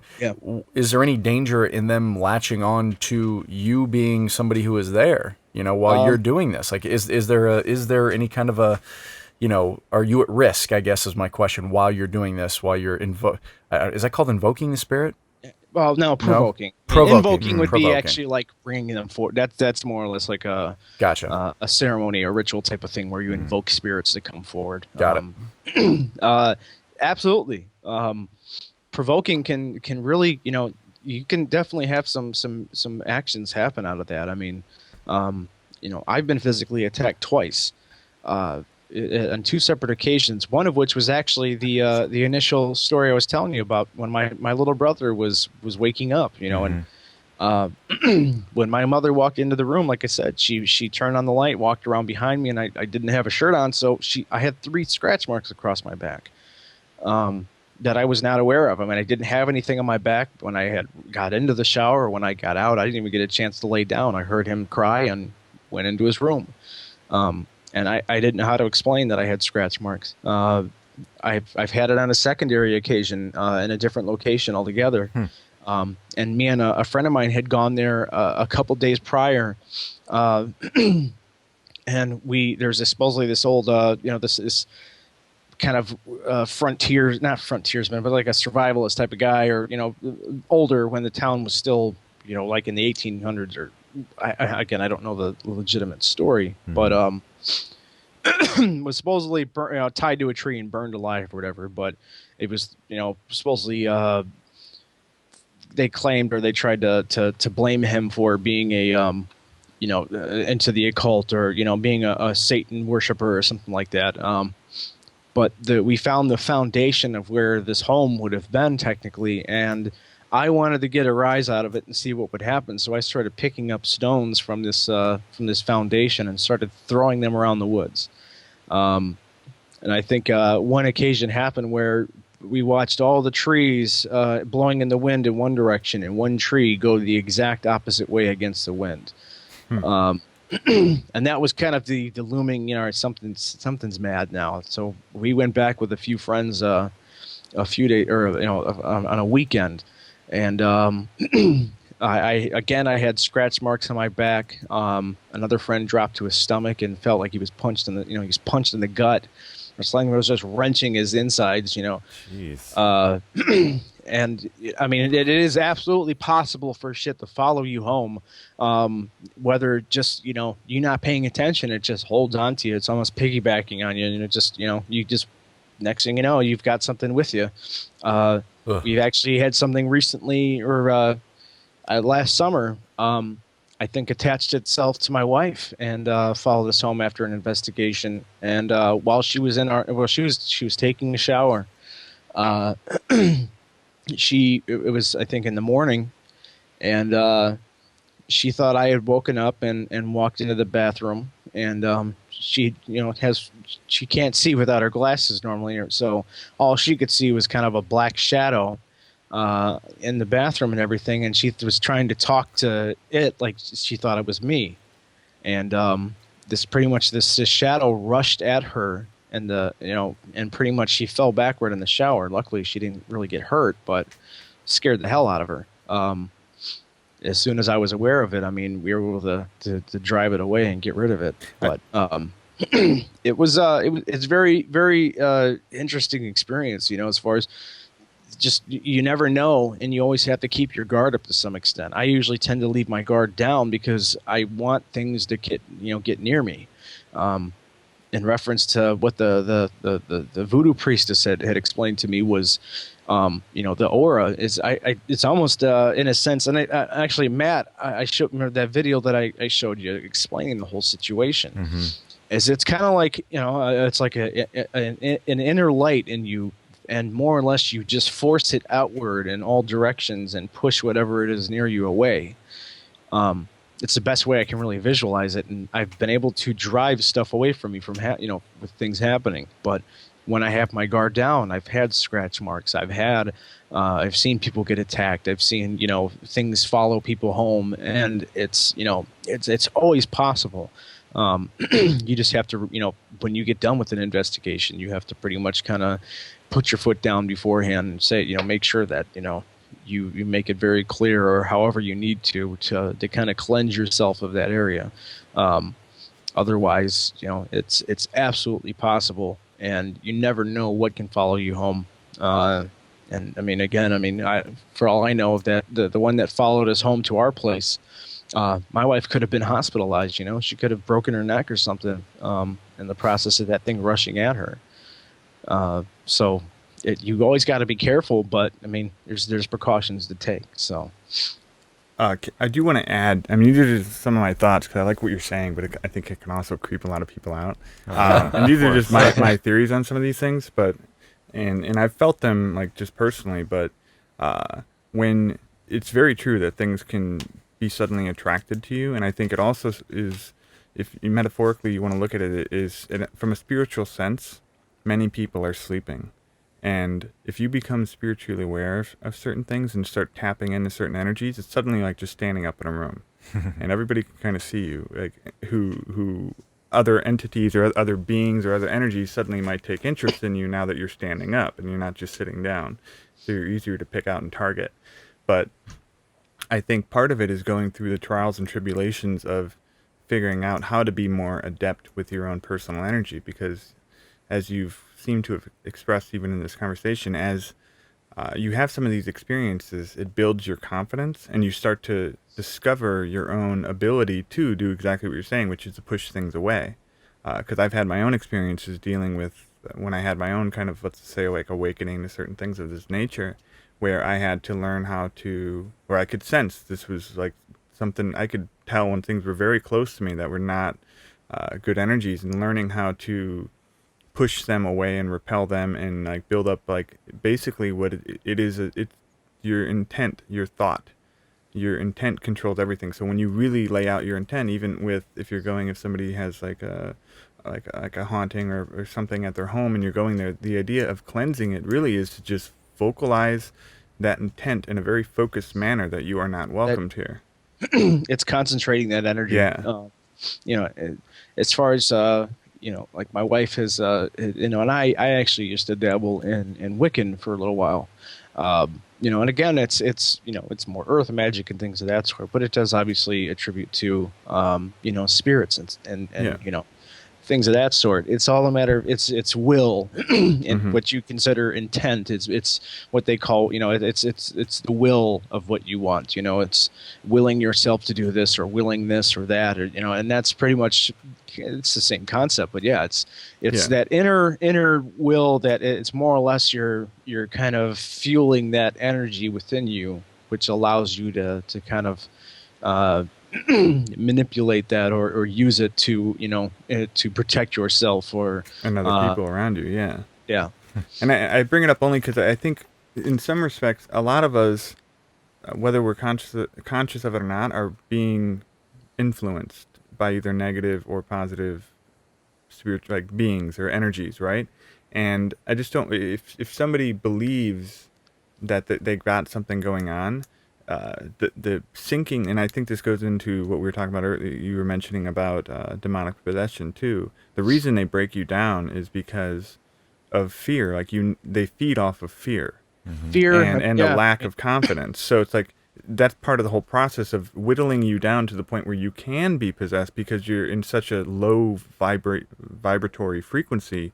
Your energy is so low that it can actually, you can be even more. It's like almost like a negative, what do you call it, vortex going down.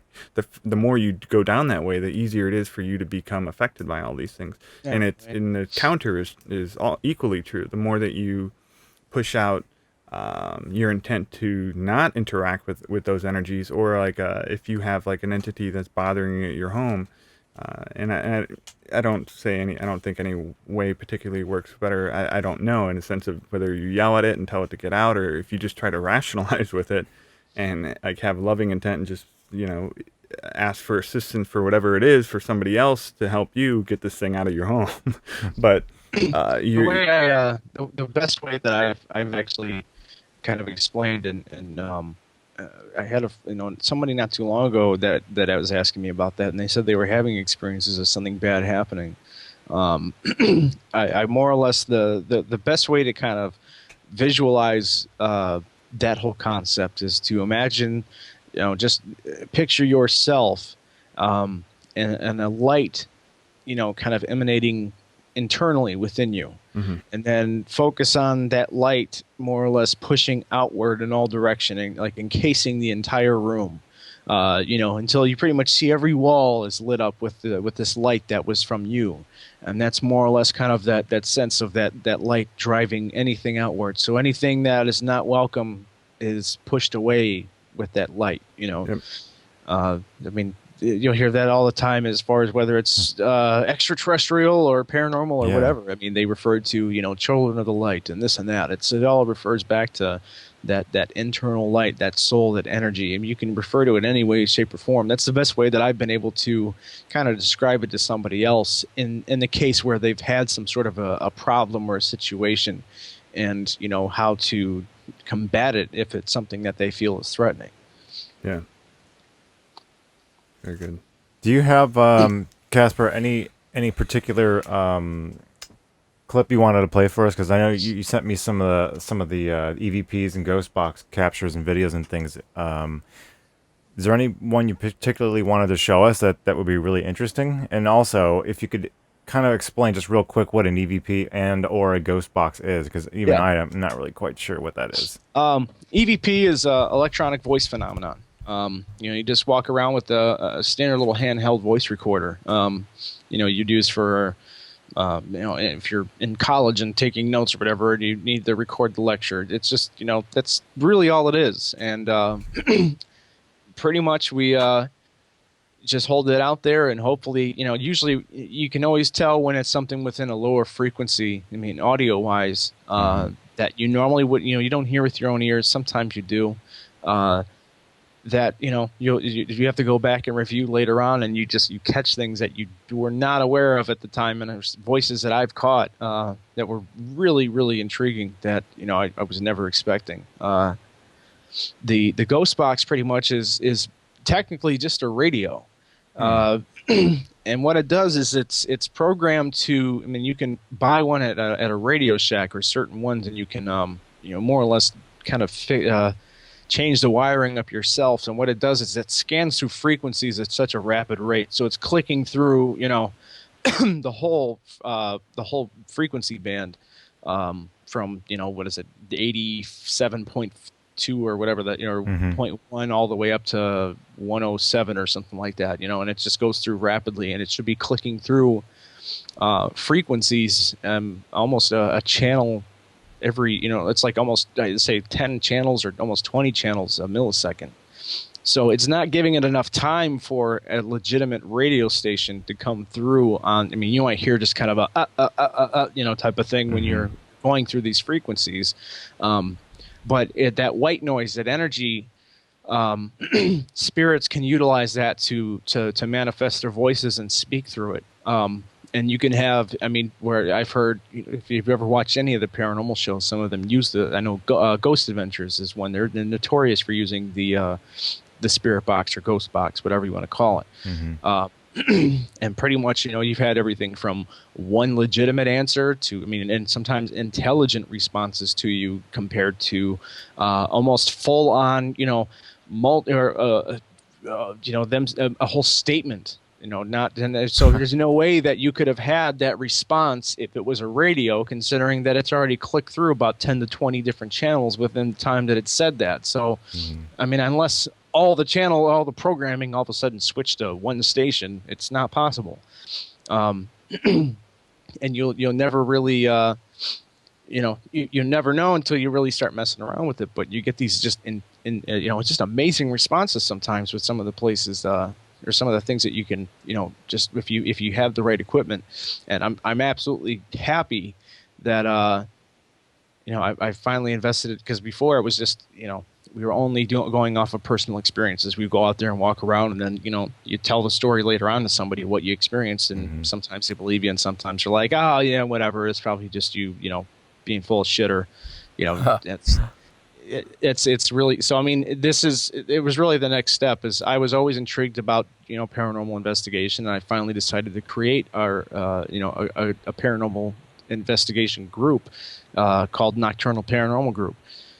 And from that point, we're not like a widely established or anything. We've only had, I'd say, maybe a handful of legitimate investigations, but as time goes on, we've been trying to invest more into more equipment and so forth.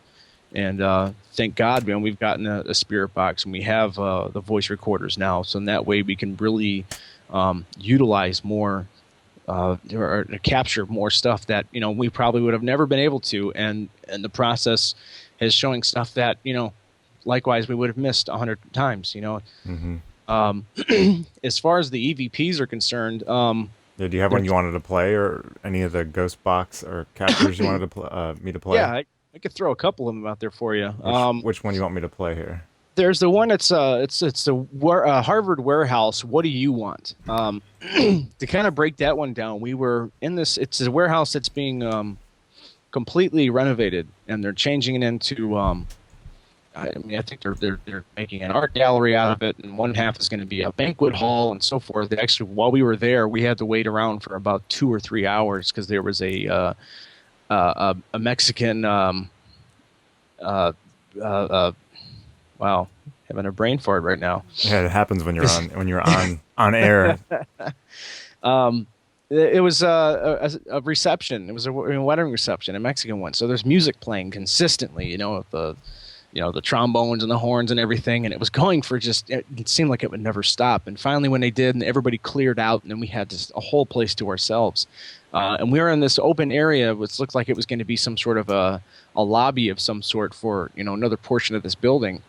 My wife was standing off to the side with the camera, and I had the recorder, and pretty much we heard a voice say, "What do you want?" after asking a couple questions, and we actually all heard the voice, but we thought it was my wife that actually had said this, or had said something. We didn't really make out what it was. Because of the fact that while carrying around the camera, if you bump something or if you hit something on the camera or whatever, we would make note of it on the camera. So in that way, it wasn't going back and reviewing the footage later and going, "Oh, what was that?" No, that was me. I touched the camera or did this. And she more or less, so we first just kind of disregarded it as her making a note to the camera until she actually was the one to say, "Hey, did you guys hear that?" And, actually in the clip, you'll hear us say, "Well, we thought that was you." But it's a very subtle recording. It's very, I had to really up the volume on it, so it's very staticky. But you'll hear a voice that says, "What do you want?" All right, I'm going to play that real quick.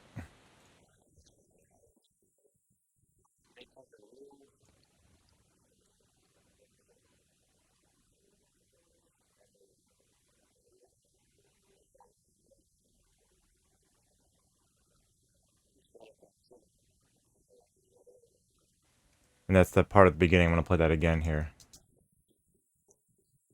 I'm not hearing. It's very hard to hear it, but she says, "What do you want?"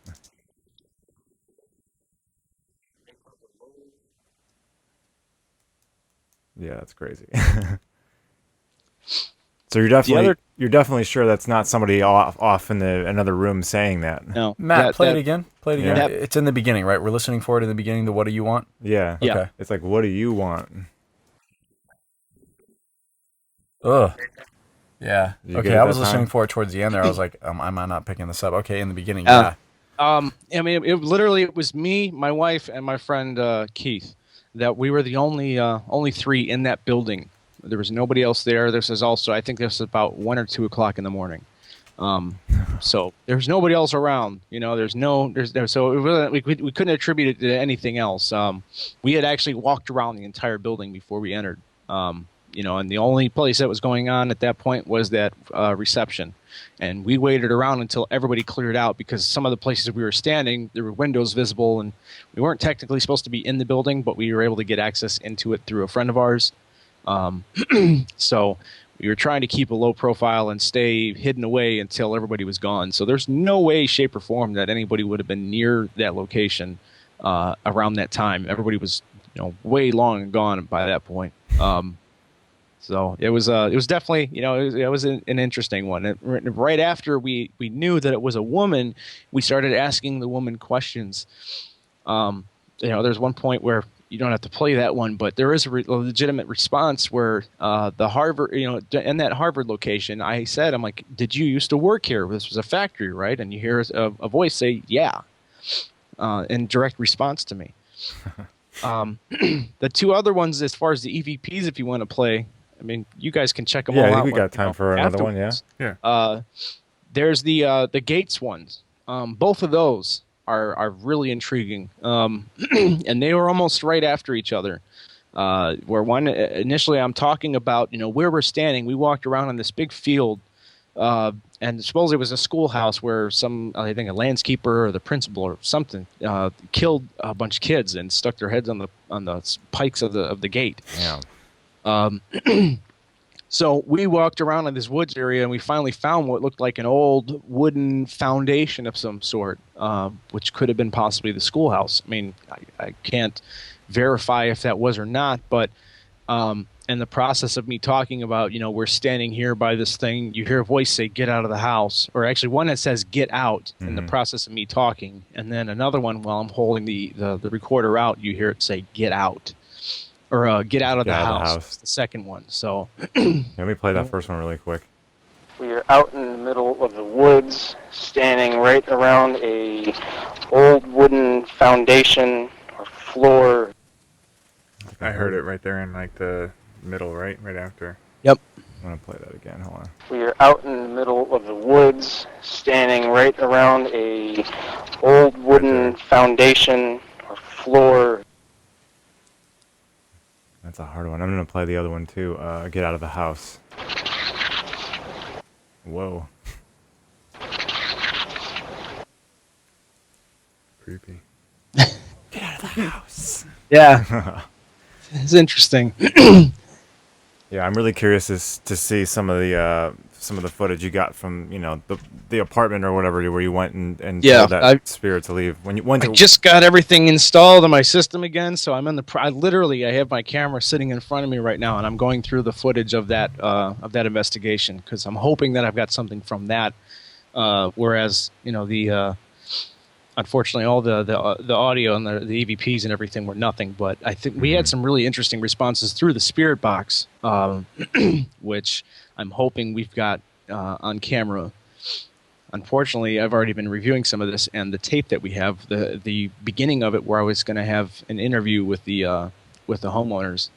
Unfortunately, the tape is somewhat corrupted. It's got some issues. So It's so funny. Like in a lot of study I've had with like reading people's regressive hypnosis studies, because or when they put people in like a somnambulistic state, where you're basically in an altered state of consciousness, but they can interact with you, whatever.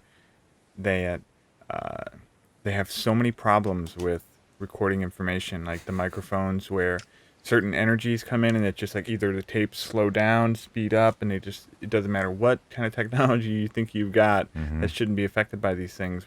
It's almost like when you put people into these altered states of consciousness, it draws like a certain kind of current through them, and it just affects things of an electronic nature. It just fun. And that occurs all the time with with investigations as well. You'll hear it across the board. In just about tons of investigations, even the professional, the TV shows and the taps and all the rest of them, where they talk about equipment being drained, brand new batteries put into a piece of equipment, and the battery's completely dead. And that goes into like the UFO stuff with like people's cars, like doom, just all the cars shutting down, electronics, all kinds of stuff. It's just it's all this electromagnetic interference that basically cripples your electronics or anything. Yeah. I actually I went online Ghosts and are ETs and ETs are ghosts, Geoff? Yeah. Well, to an extent, there's a lot of similarities. There's a lot of, what do you call those things where the two circles overlap?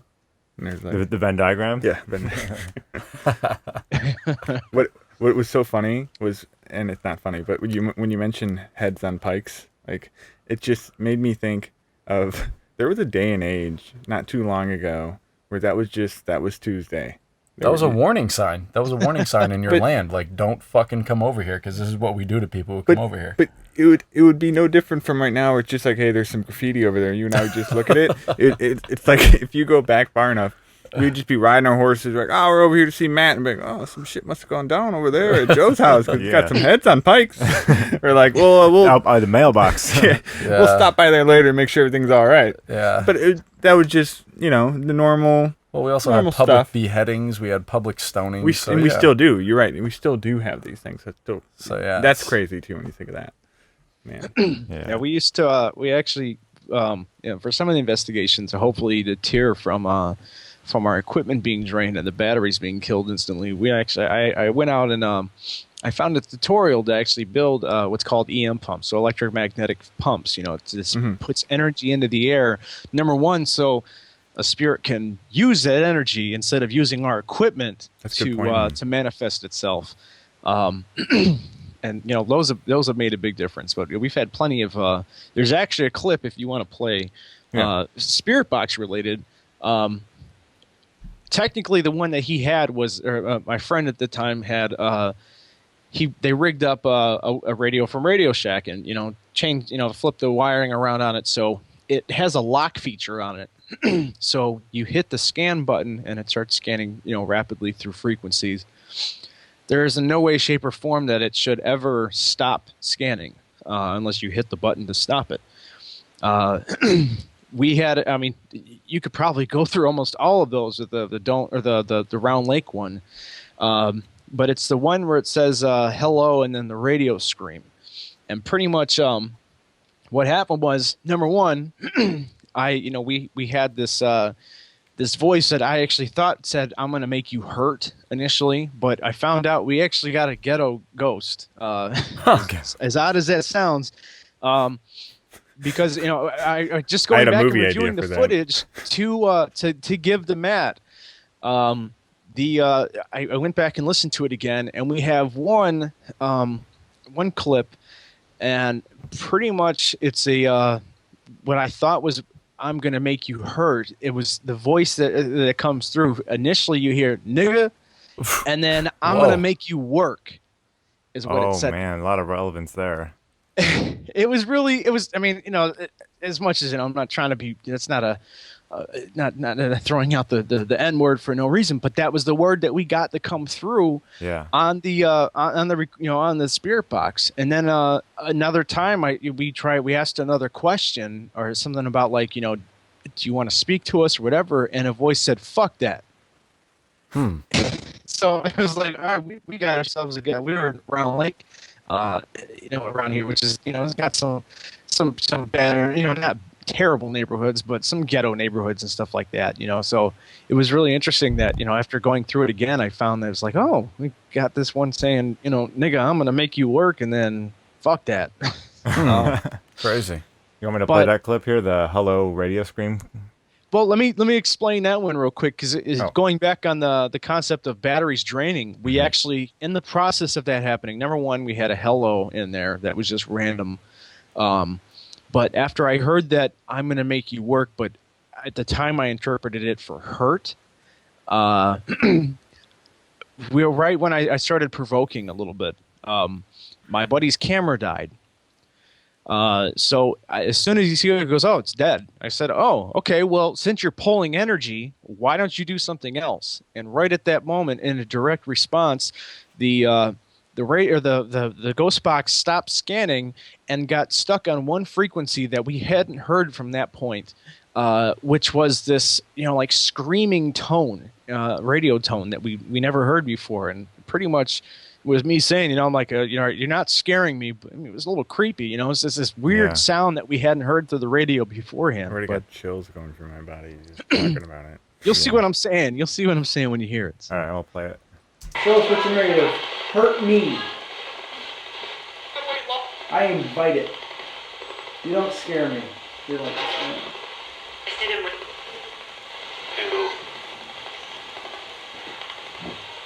you just died. Huh. All right, well, if you're pulling energy, then come on.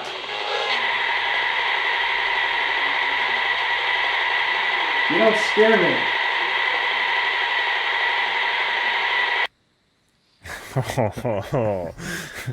That's a little freaky. Yeah, exactly. When it's just scanning through random little bits of information, and once in a while it'll lock onto a keyword like hello, and then when you provoke it like you did, it just gives you that screaming white noise sound. That's one of the things that we love to do is I really try to draw out spirits during investigation by initially we try to play nice, but for me I'm all about aggressive, go balls to the wall and just get a response, and hopefully I can draw something out. And if there's a negative spirit, that's honestly, I want to call those out. I want to get them to show themselves. There's that one that's the gates, the same one where supposedly the heads were in a pike and stuff like that. I asked a question. I said, "Is there anyone here you don't like?" And in response, we hear, "Yeah." And I go, "Oh, that was clear as day," Oh, that's funny. I think it's cool that you've got like the science behind all this stuff, and it reminds me of that. It's just like that movie. As we were just talking about doing all this stuff, it reminds me of that movie Constantine. And I love that movie. we were just watching that like last week. But it's that whole good cop, bad cop nature of trying to go in there and be nice to him, and then okay, if this isn't gonna work, I'm gonna do something. Well, cool. Jason, it's been a pleasure having you on the show. I feel like we could keep going. There's so many good stories to tell, and I really would love to play more of these clips, dude. But we're just out of time, unfortunately. Yeah. Well, check them out when you guys get the time. Go through them and listen to them. Look at the videos too. Anybody that listens to the podcast, check out. Just search Nocturnal Paranormal Group. There'll be a lot more footage and so forth that'll be put up in due time. It just takes, unfortunately, between work and other priorities, the putting out the content is not as quick as I'd like it to be. But well, we here at the Cosmic Sandbox understand that a lot. Absolutely. But I'm glad everything worked out where we could actually, all meet up at the same time and chat with you. It's been fun, dude. It's been a lot of fun. Absolutely. Thank you so much, Kasper. Great talking. Yeah, thanks to you for coming guys. on. Yeah, man, thanks for having me. I'd love to do it again sometime. Definitely. For sure.